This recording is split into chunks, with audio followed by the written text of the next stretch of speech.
आए हैं हम तेरे चरणों में, लेकर हम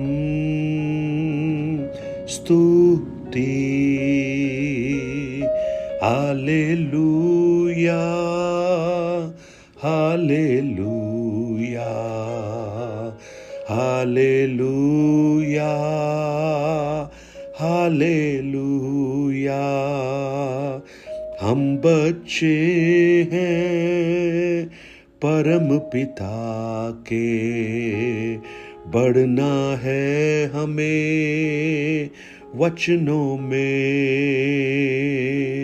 hallelujah hallelujah hallelujah hallelujah. Good morning, praise the Lord. दिन की शुरुआत परमेश्वर के वचन के साथ आप सब प्रियों का इस प्रातःकालीन वचन मनन में स्वागत करता हूं। आज मेरी प्रार्थना है परमेश्वर अपने अद्भुत अनुग्रह से आपको भरे और प्रभु आपकी जीवन की हर परिस्थितियों में अपने आशीष और अनुग्रह को प्रकट करे। जैसा इस गीत में हमने गाया है, आज हम उसके पास आ रहे हैं। वचन जब हम मनन कर रहे हैं, ये वचन वो स्वयं है। यूहन्ना 1:1 कहता है, आदि में वचन था, वचन परमेश्वर के संग था और वचन ही परमेश्वर था। यानी जब हम इस वचनों की प्रतीति करते हैं, हम उस परमेश्वर से प्रभु यीशु की प्रतीति करते हैं। जब हम इस वचन के पास आते हैं तो हम उस प्रभु के पास आ रहे हैं। आज मेरी प्रार्थना है उसकी उपस्थिति आपके जीवन को आशीष में और अनुग्रहित बनाए। आज शुक्रवार है। साधारणतया शुक्रवार उपवास का दिन कलीसियाओं के लिए माना जाता है। तो आज मैं उसी के संदर्भ में एक उपवास जो किया गया, मैं आपके सामने कुछ वचनों को रखना चाहता हूं। योना की पुस्तक, उसका 3 अध्याय, उसका 5 से लेकर चंद वचन में पढ़ूंगा।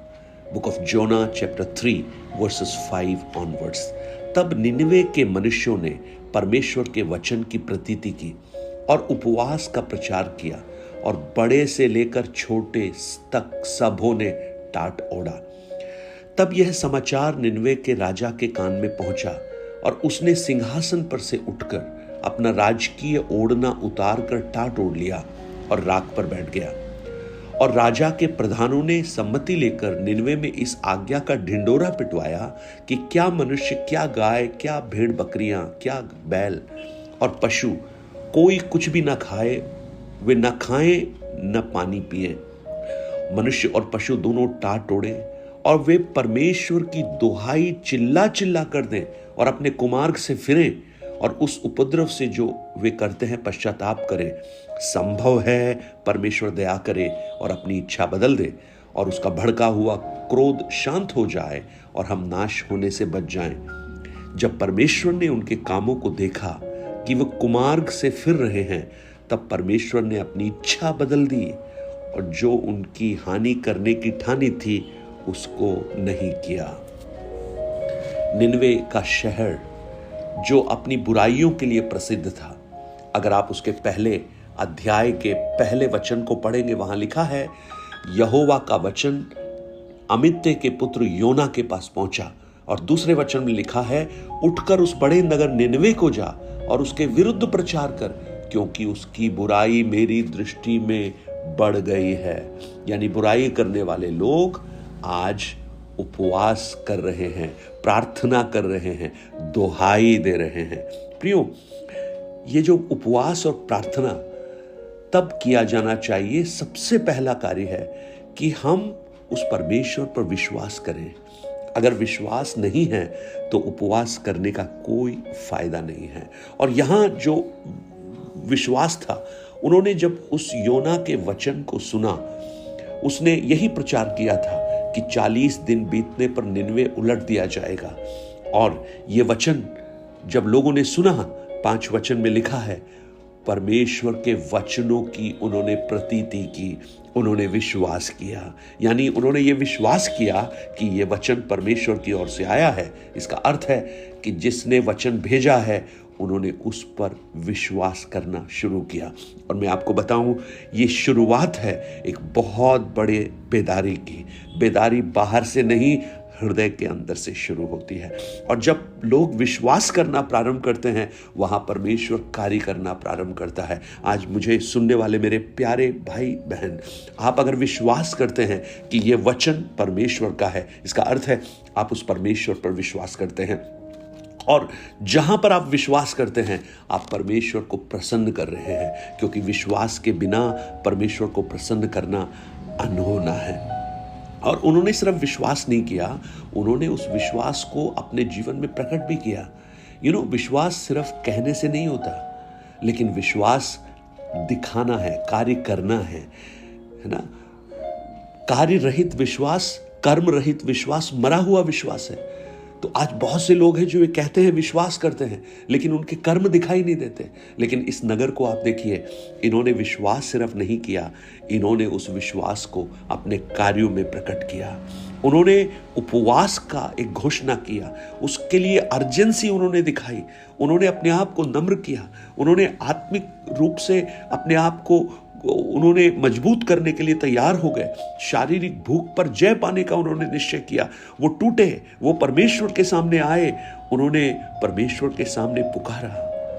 और इतना सिर्फ नहीं, सारा नगर उसमें शामिल हो गया। यानी ये एक ऐसा उपवास था जहां पर वो देश के लोग चिल्ला चिल्ला कर परमेश्वर को पुकार रहे थे, प्रार्थना कर रहे थे।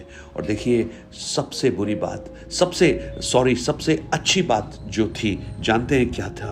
8 वचन में लिखा है, वो कुमार्ग से फिरे और उनके मन की ये इच्छा जागृत हुई। उन्होंने अपने मन में ये विचार किया, उन्होंने निश्चय किया कि हम कुमार्ग से फिरेंगे और उस उपद्रव से जो हम करते हैं उससे पश्चाताप करेंगे। प्रियो, ये बहुत बड़ा छुटकारा है। आज अगर आप उपवास करने की तैयारी कर रहे हैं, तो आप सिर्फ खाना छोड़कर बैठने से कोई फायदा नहीं है, लेकिन आप ये कहिए, हम उन बातों को जो हमारे जीवन में नहीं होनी चाहिए, उनको हम हटाते हैं, कुमार्ग से फिरते हैं, हर एक रोकने वाली वस्तुओं को, उलझाने वाले पापों को दूर कर कर आगे बढ़ते हैं। और जब आप ऐसा करेंगे ना, तो प्रभु आपके जीवन में एक अद्भुत कार्य करना प्रारंभ करेगा। Praise the Lord. और 9 वचन में लिखा है, प्रभु देखिए, ये बहुत खूबसूरत है। वो कह रहे हैं, संभव है परमेश्वर दया करे और अपनी इच्छा बदल दे और उसका भड़का हुआ क्रोध शांत हो जाए और हम नाश होने से बच जाएं। संभव है। उन्होंने हक से मांगा नहीं, क्योंकि मांगने लायक वो थे ही नहीं। आज मैं और आप उस परमेश्वर से मांगने का सौभाग्य हमें मिला। प्रभु यीशु ने कहा, मेरे नाम से तुम पिता से कुछ भी मांगो। लेकिन ये लोग वो हैं जो पापी थे, लेकिन ये अब कह रहे हैं संभव है परमेश्वर दया करे। परंतु उनकी एक आशा थी, उसके अंदर भी दया कर सकता है। जैसे यहेजकेल ने कहा, उन सूखी हड्डियों की तराई के बीच में जब परमेश्वर ने उसे खड़ा किया और पूछा, क्या ये हड्डियां जी सकती हैं? यहेजकेल का उत्तर था, तू ही जानता है। आज प्रभु के सामने आए, अपने कुमार्ग से फिरने का निश्चय लें, उससे दुहाई दें, उस उपद्रव से जो हम करते हैं उससे हम दूर हो जाएं और कहें, प्रभु यदि आपकी इच्छा है तो आप हम पर अनुग्रह करें।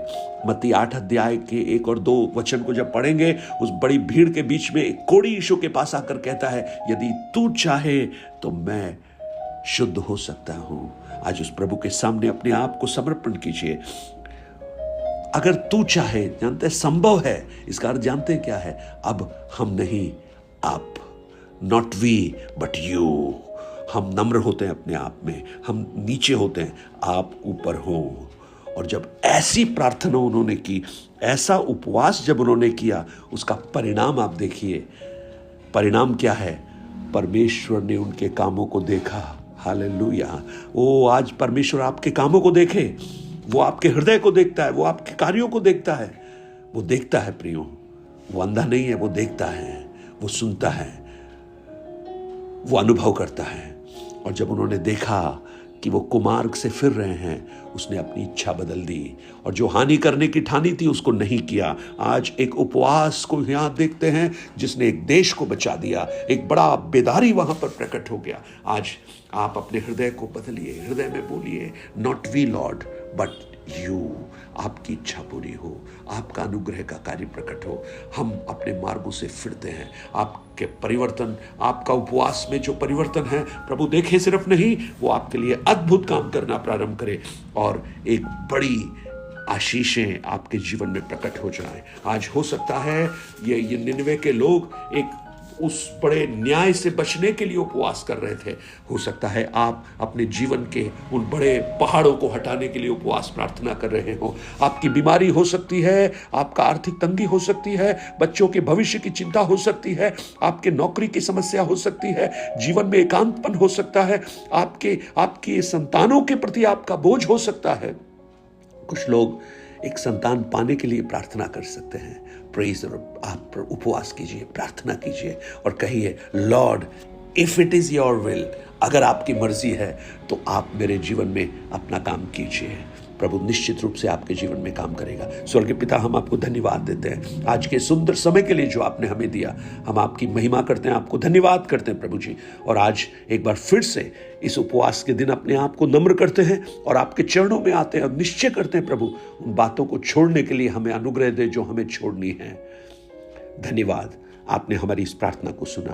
प्रभु यीशु के नाम से मांगता हूं, आमेन, आमेन। God bless you. प्रभु आपको आशीष दे और इन वचनों को औरों तक पहुंचाकर इस सेवकाई को सहयोग कर सकते हैं। God bless you.